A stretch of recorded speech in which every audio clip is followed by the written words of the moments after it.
Welcome to Obscured Reality with Mark and Stephanie. From UFO sightings to the lost city of Atlantis, from alien encounters to the living dead, each episode will leave you questioning reality. If you're ready to explore the eerie, tune in to Obscured Reality, where mysteries come alive.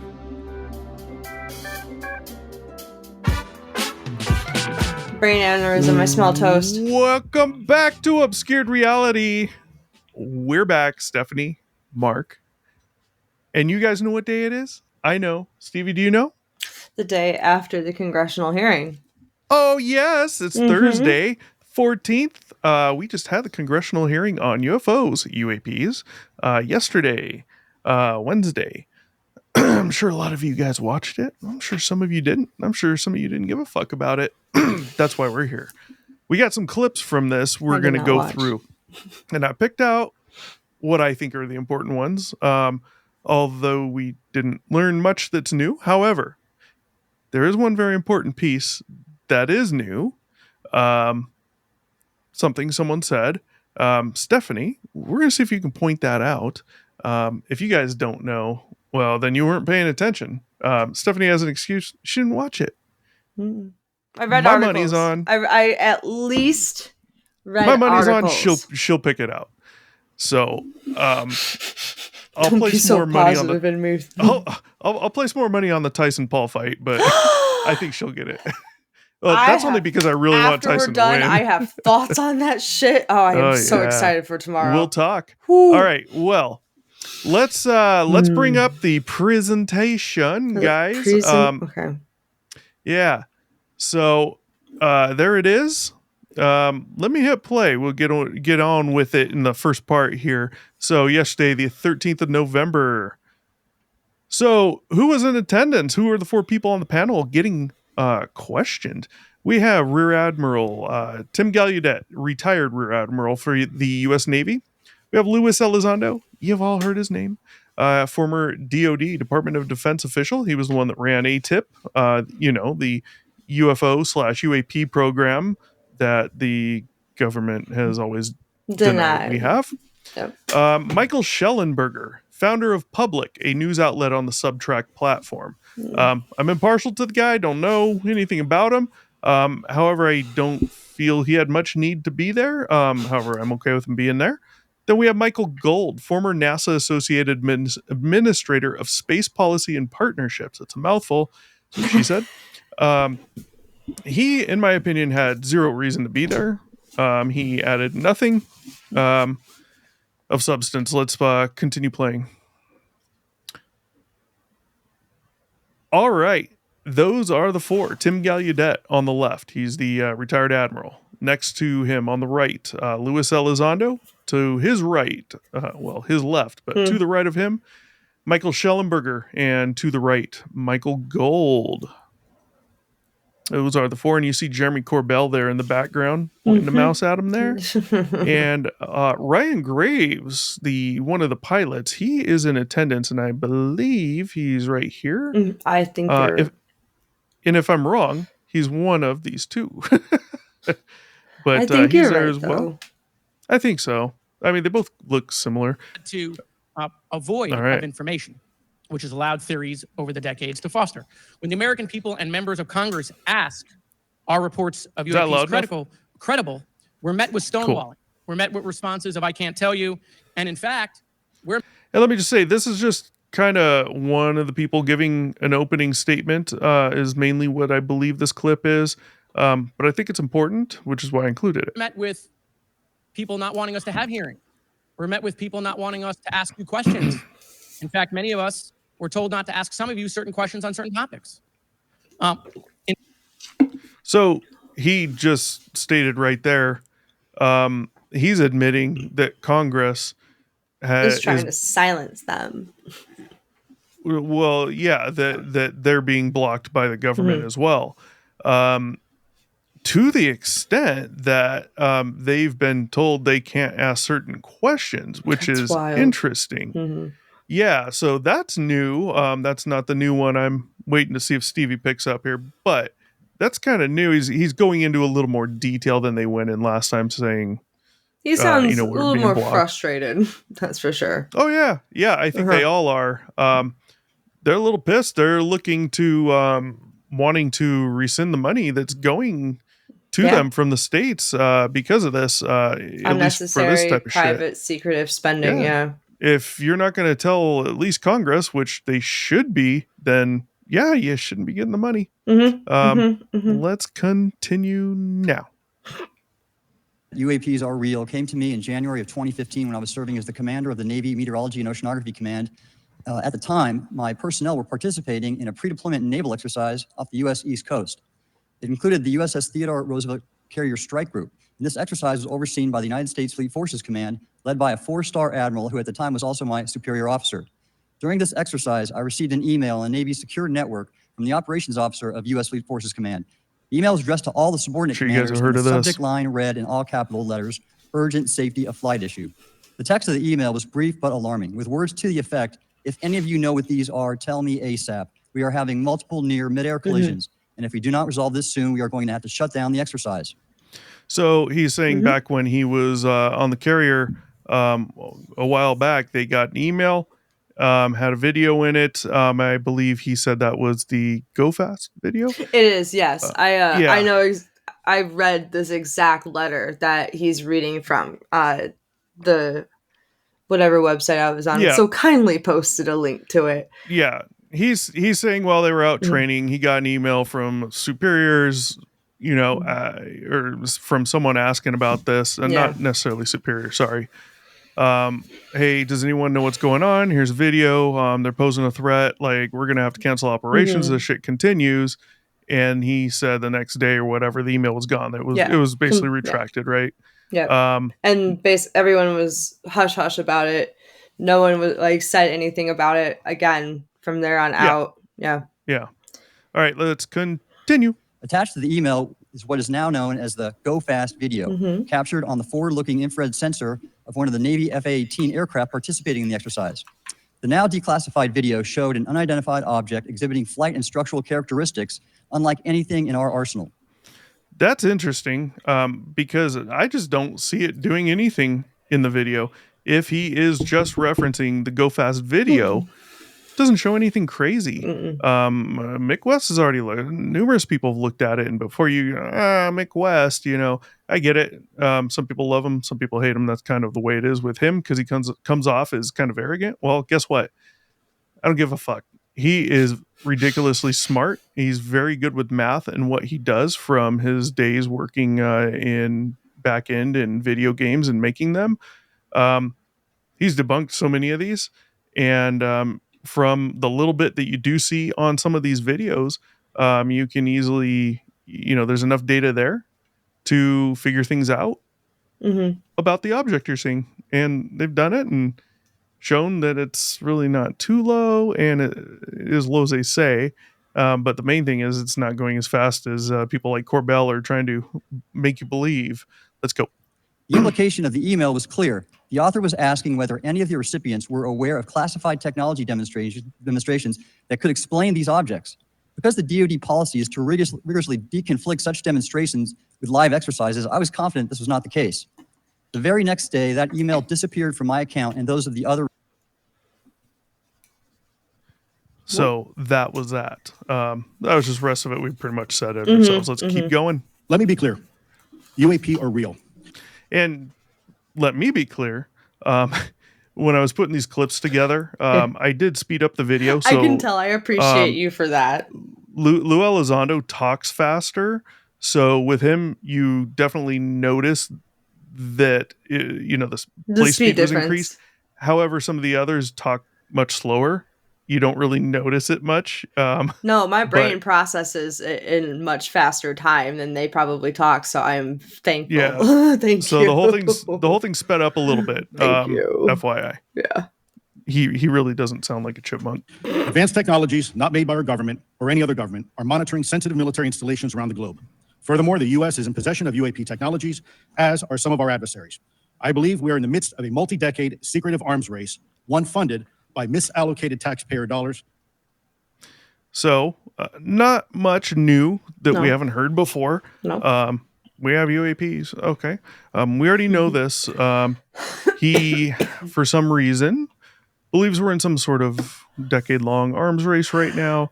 Oh no. As of now, I trust the guy. I do have questions and theories on his involvement and what could be going on. Mm-hmm. And we'll get to a theory maybe in a future show. But not much new there. Let's continue. Number 5.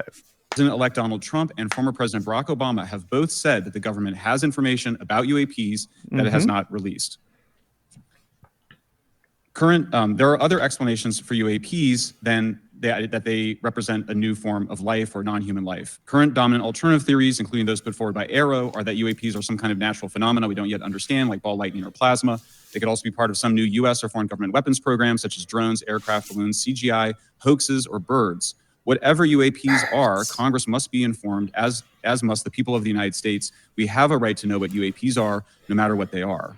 I'm not going to say However, much we on now him. have existing and former U.S. government officials who have told Congress that Arrow and the Pentagon have broken the law by not revealing a significant body of information about UAPs, including military intelligence databases that have evidence of their existence as physical craft. One of those individuals is a current or former U.S. government official acting as a UAP whistleblower. This person has written a report.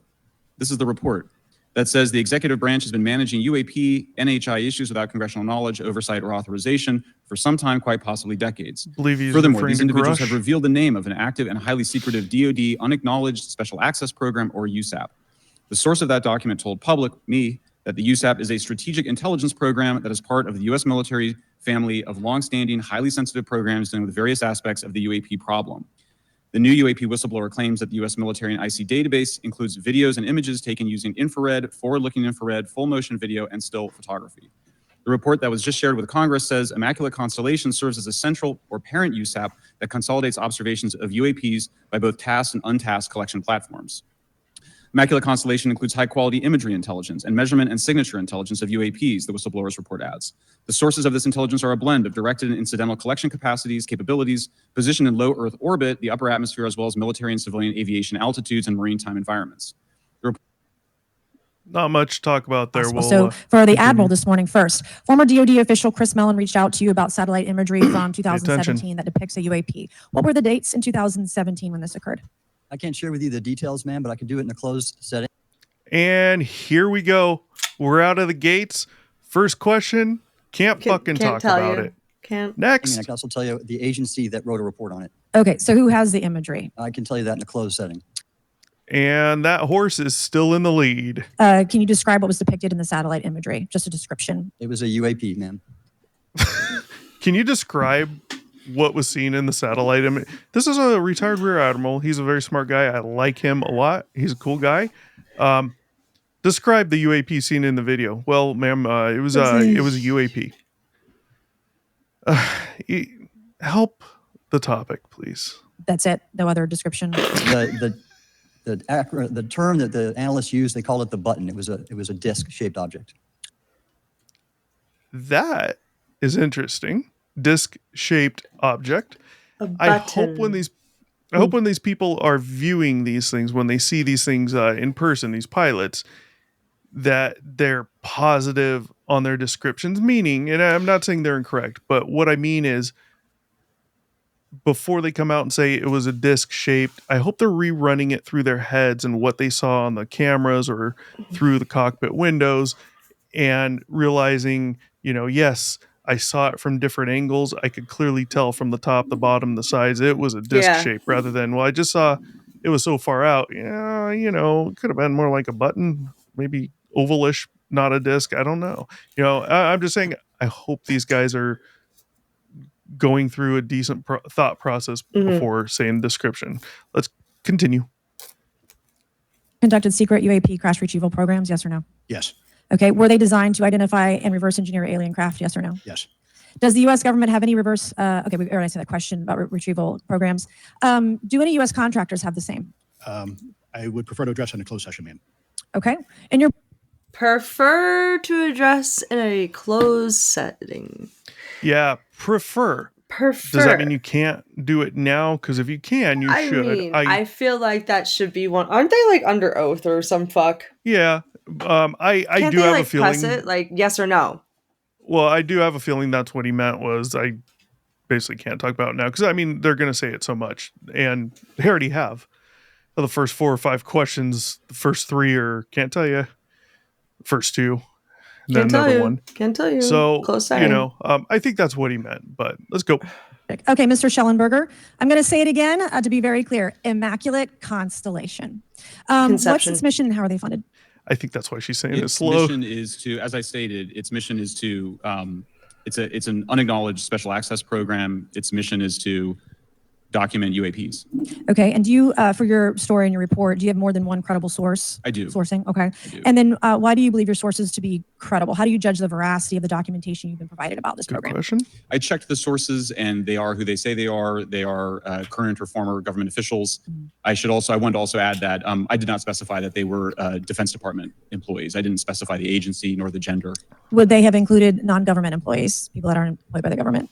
These are, I'm comfortable saying that these are government or previously government employees. That's good. They're definitely government employees. So let's go.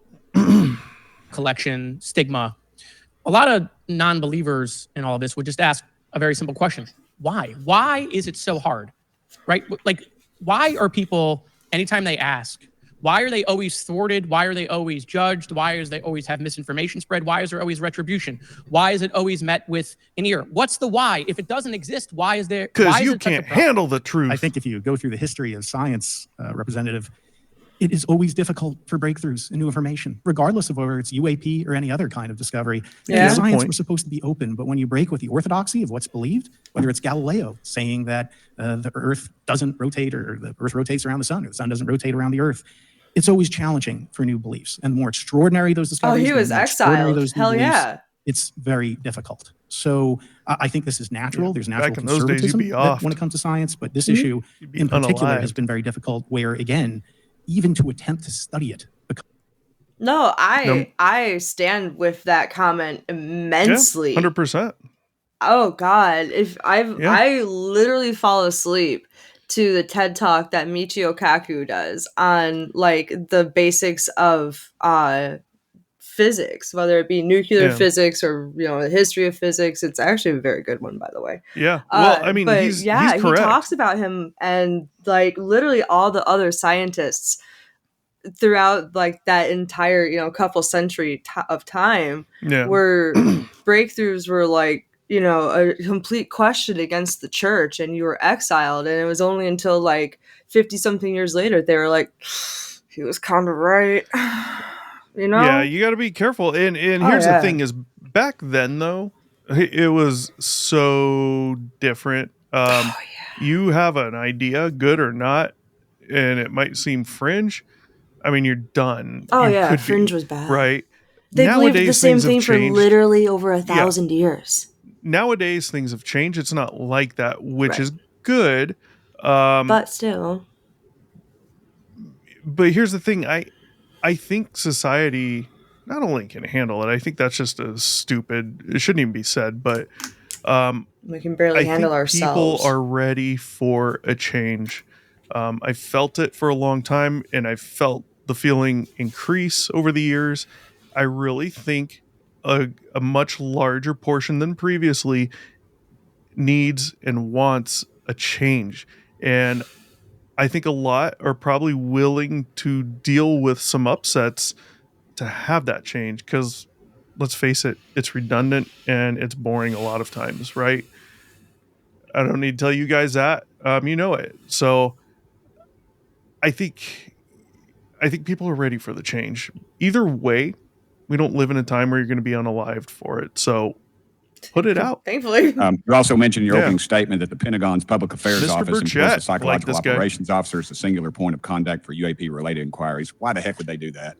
So that's a great question. I would ask the Pentagon. There's a long history here of that individual providing We misleading are going to false have to information rewind the that. public I don't know if you through heard various, that. news outlets and media That outlets. was actually Can important. you I turn shouldn't it have down point just of contact slightly? for Because UAP-related inquiries. Why the heck would they do that? No, it's down as far as I can go. Damn, okay, otherwise, it's very loud. All right, because it's just overpowering you slightly. So that's all. All right. I can't focus That's a on great him question. and you. I would ask the Pentagon. Was the psychological Very difficult where, again, Pay attention to even to what attempt Tim to Burchett study says here. Very important. Yeah. You also mentioned in your opening statement that the Pentagon's Public Affairs Office employs a psychological operations officer as a singular point of contact for UAP related. What? A psychological operations officer is assigned as the single point of contact for UAP issues. That right there, right fucking there, says so much. That came from Luis Elizondo. Now, of course, we have no way of verifying if what he's saying is true or not, right? This is true. But yeah. that is really interesting, I think. That is new. That's not what I was hoping you'd find. But that is it very interesting. Why the hell would you need that person to deal with calls coming in about UAP issues? Interesting. Probably because he has a good game plan and a way of talking to these people to shut them down, make them feel fucking crazy. Who knows? Question if they that's what they actually saw. Yep. All right. Inquiries. Why the heck would they do that? So that's a great question. I would ask the Pentagon. There's a long history here of that individual providing misleading and false information to the public through various news outlets and media outlets in order to discredit this topic. I've personally been victim to it. We have the documentation to substantiate where this information has been absolutely inaccurate, that has been provided time and time again. And it turns out that individual was also working with former leadership of Arrow at the time as well. Quickly, had any experience with submersible objects? So I've no personal experience, but I've had witnesses on submarines come to me and say they've seen. Now he's going to get into an important timeline here. I don't know if it's going to be this clip or in a couple clips from now, but pay attention to the time frame he lists on sonar data. Correct. Okay. How would you characterize those, and how do they move? The one instance that was revealed to me was in the 80s on a. In the 80s, 1980s. Okay, that's important because how long ago is that? I don't even want to shut up. I do not want to answer that question. 40-ish years? No, and 30-ish. Leave it alone. So in the 40-ish range of years ago. And why that's important is because, well, it's fucking 40 years ago. Yeah.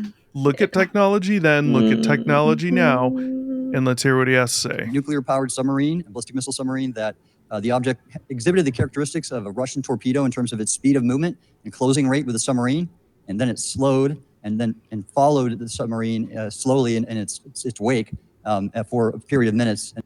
The torpedoes don't do that. No. They don't accelerate and come up on you and then slow down to pace you. And then decide to shoot off. Then rapidly exited the scene. And nothing that we know of and technology-wise could replicate that. Now, I'd like to know what he meant. This next question is for Mr. Gallaudet. To your knowledge, have any USOs ever outpaced our submarines? Yes, ma'am. At what magnitude? I don't have the exact speed, but again, a witness came to me, a credible former submarine officer who observed it on sonar data. And this was in the 80s in the North Atlantic during a storm, and it outpaced his submarine by orders of magnitude. Are you aware of any hotspots that currently exist off our shores in North America? Not with sufficiently credible data, ma'am. Okay. Now, she's probably referring to a couple spots. Southern California, around between the coast and Catalina, as well as farther out. She could be as well referring to Malibu. And is probably now also referring to the island of the Guadalupe Island down off the coast of Baja.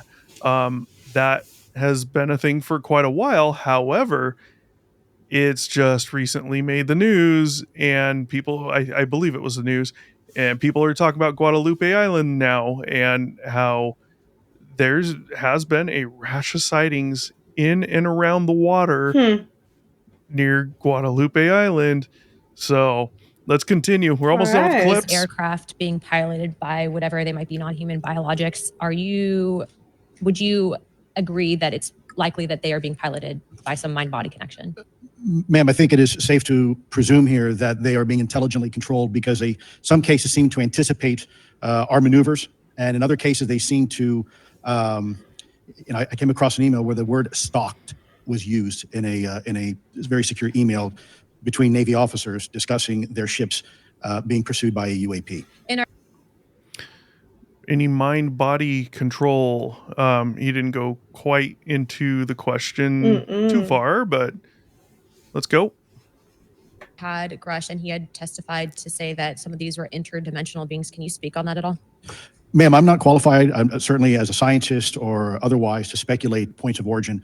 I looked at everything from a scientific perspective. So if you look at, for example, instantaneous acceleration, which was one of the observables of the program that I belong to, ATIP, the human body can withstand about 9 G-forces for a short period of time before you suffer negative biological consequences, blackouts and ultimately redouts and even death. Pay attention. Comparison, our best technology, the F-16, which is one of its older platform, but one of our most highly maneuverable aircraft, manned aircraft, made by General Dynamics, can perform about 17 or 18 G-forces before you start having structural failure, meaning that the airframe begins to disintegrate while you're flying.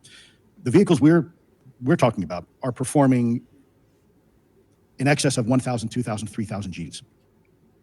Up to 3,000 Gs is what they're estimating from what they're seeing.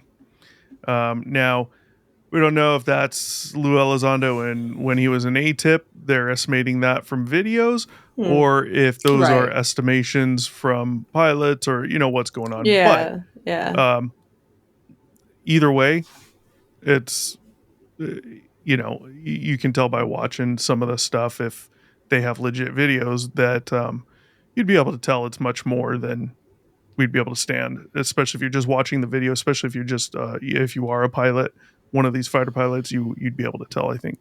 So are you, I guess, would it be safe to infer that they're living craft?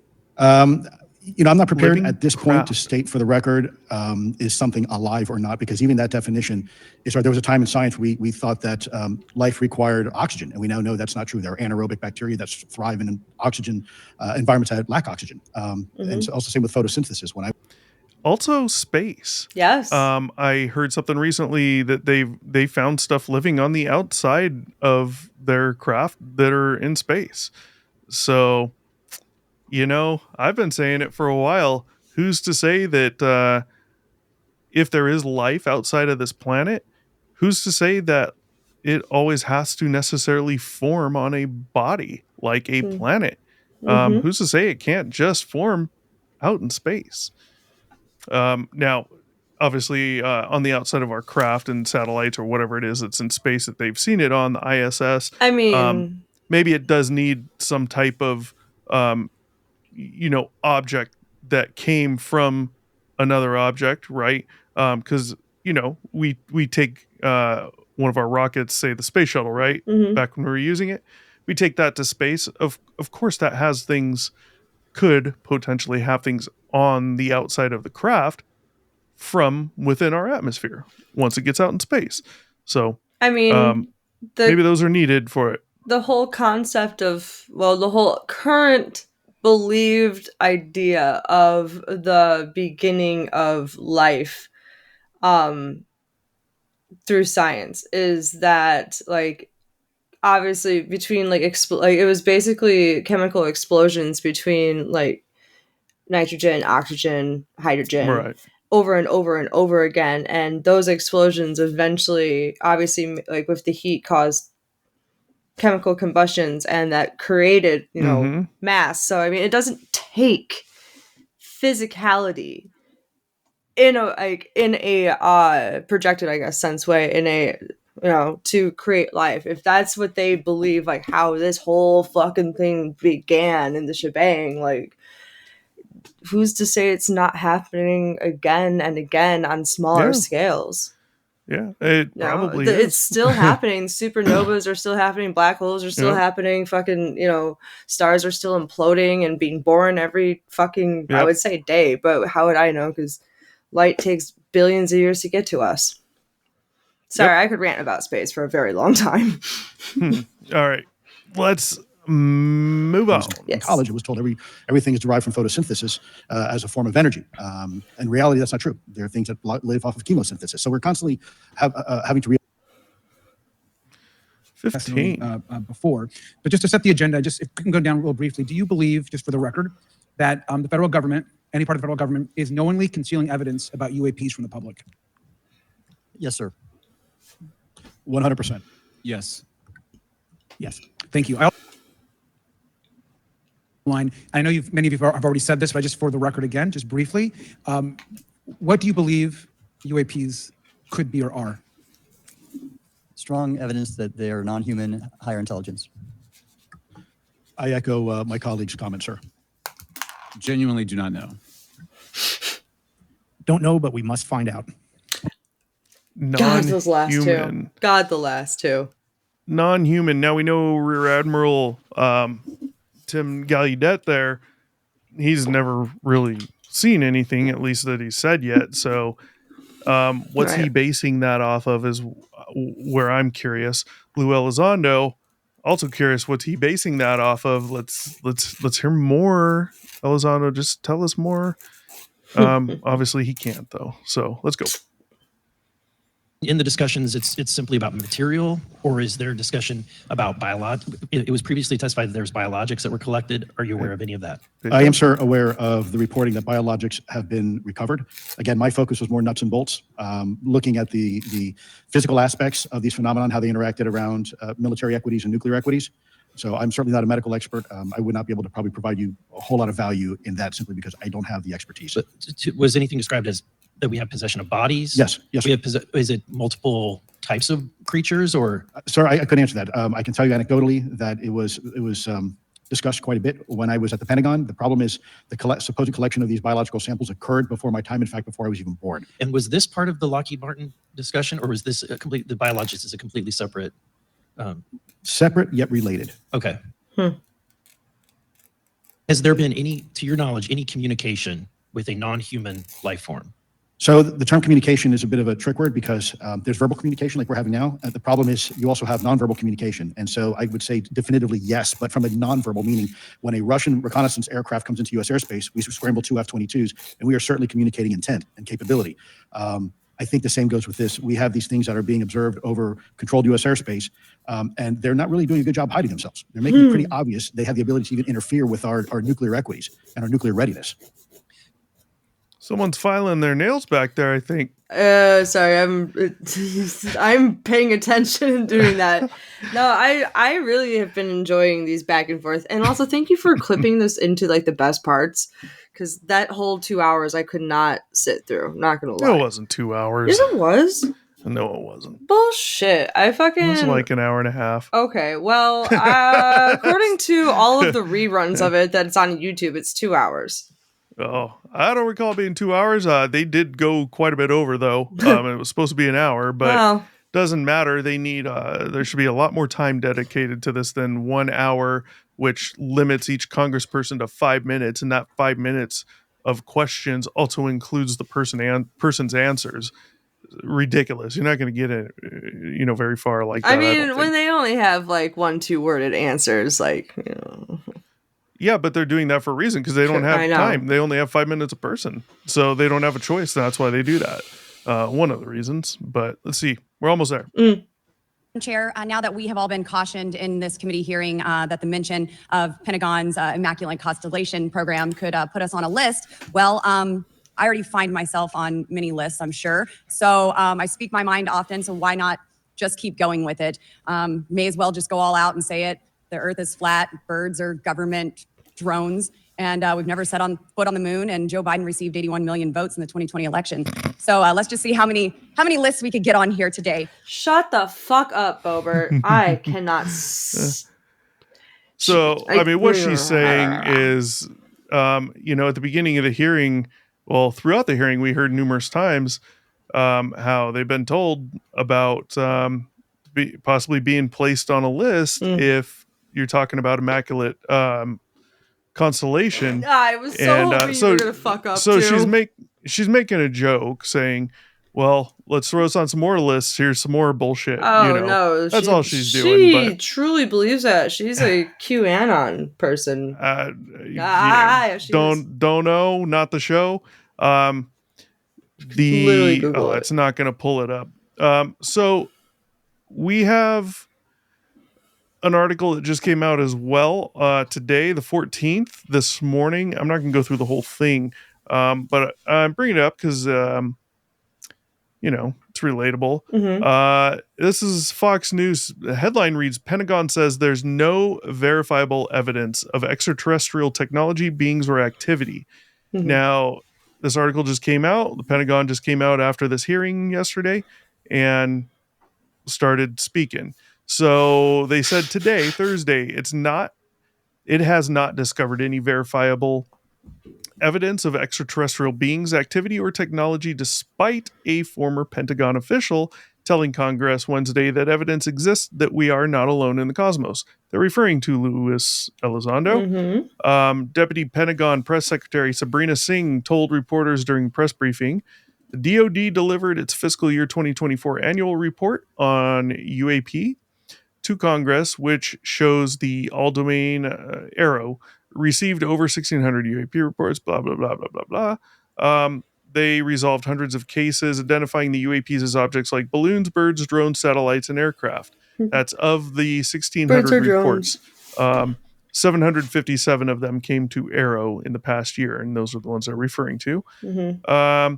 He also said 900 of the reports lacked sufficient data for analysis, though those cases remain in an active archive. They can be reopened. They can. I want to emphasize that only a very small percentage of reports to Arrow are potentially anomalous, but these are the cases that require significant time, resources, and focus, Singh said. It's also important to underscore that to date, the department has discovered no verifiable evidence of extraterrestrial beings, activity, or technology. None of the cases resolved by Arrow pointed to advanced capabilities or breakthrough technologies either.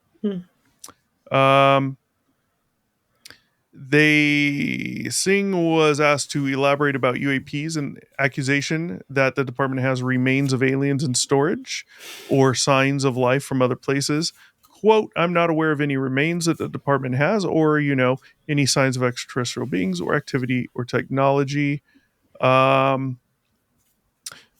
They quote again, the department has not discovered any verified evidence of extraterrestrial beings, activity, or technology. Doubling down on it. Yep. There we go. Yeah. I'm not going to go into much more on that. I don't think there's too much of a need. That's interesting, though. I mean, you can play that either way, guys. We all know could be being lied to. We all know that person may not have a goddamn clue, which is exactly why they're the ones speaking. That's what they do. Yeah. Not a knock against them, but that's what you do.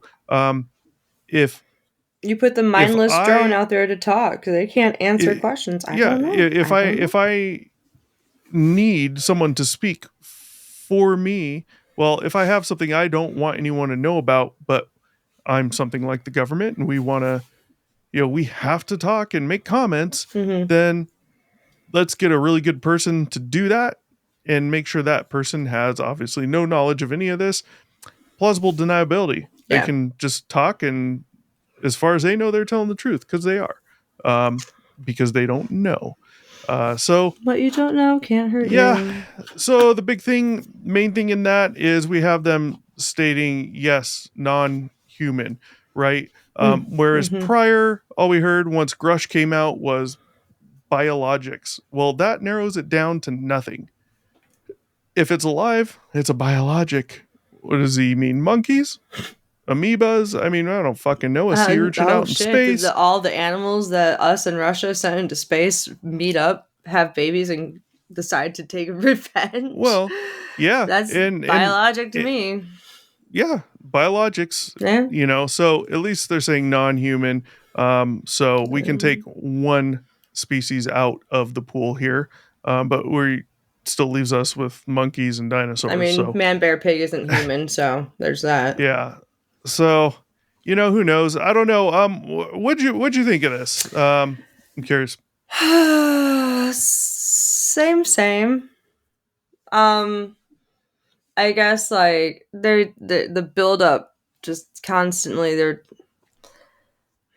I guess it's good in way of bringing light to the situation, not only if it's to be like, hey, aliens may or may not be real, but in the, hey, you should pay attention to this because we could be, spending a lot of, tax dollars on something that is or isn't legit. And you should know about that because that's your money. Yeah. So I like the fact that they're taking an economic approach about it to get people's attention, to draw them in, and then Right. because everyone really has a story. Whether or not they're going to tell you isn't, Yeah.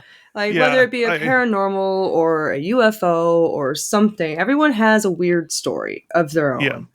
But again, stigma. So to be able to bring someone in on the the premise of economic, hey, are our taxes being blown?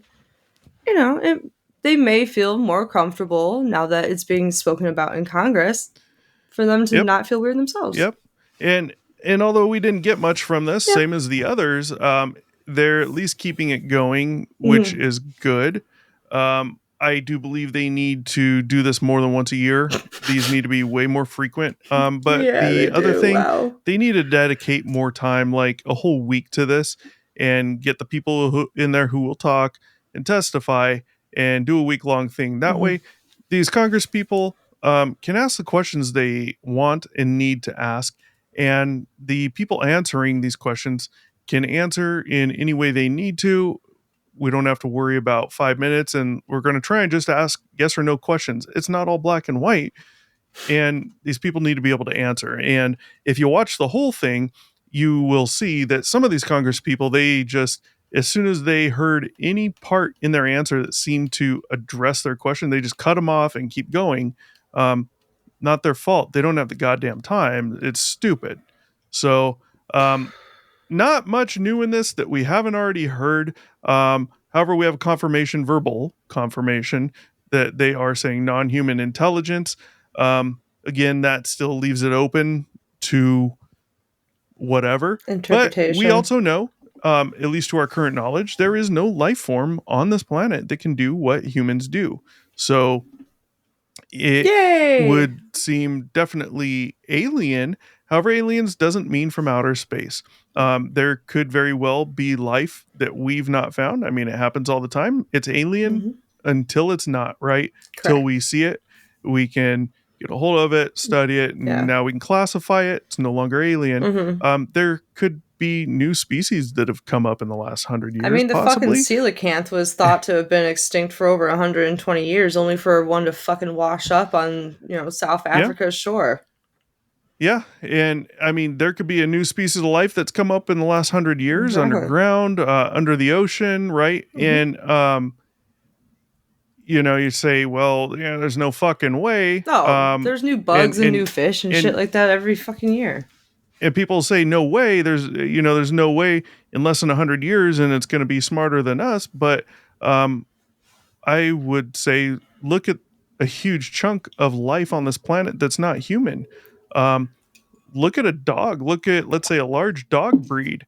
That dog's in its midlife by the time it's human years, 7 years old. 15 years, that dog's at the end of its life. If that, so shit. you can't use too much of that argument because that's a huge chunk of life on this planet doing that. And I would argue also there's a good chunk of life on this planet that is fairly smart. Look at monkeys and apes and gorillas and how they interact through the glass with people at zoos and stuff. Oh God, they're clearly they're clearly thinking, right? So you don't know, so you can't say. Crows are thinking. And that's just my opinion. I'm just simply saying it could be possible. Maybe it's not. I don't know. But just my opinion. So yeah, comment down below. Let us know what you guys think if you saw it. With that said, you got the email right there, guys. obscuredr1@gmail.com. If you have a story of your own, an obscure story of your own, paranormal, alien, UFOs, whatever, shoot us an email, type story in the subject line. Tell us your story. We'll tell it for you on here. If you'd like to come on the show, you can do it. It's simple for you. Not a problem. You can come on, tell your own story. And yes, can do so anonymously. With that said, don't forget to like, share, subscribe. And with that, we're going to peace out. Till the next UFO hearing. Thanks for watching. Be sure to check back with us often for new episodes. Feel free to drop a comment, and don't forget to like, share, and subscribe to Obscured Reality.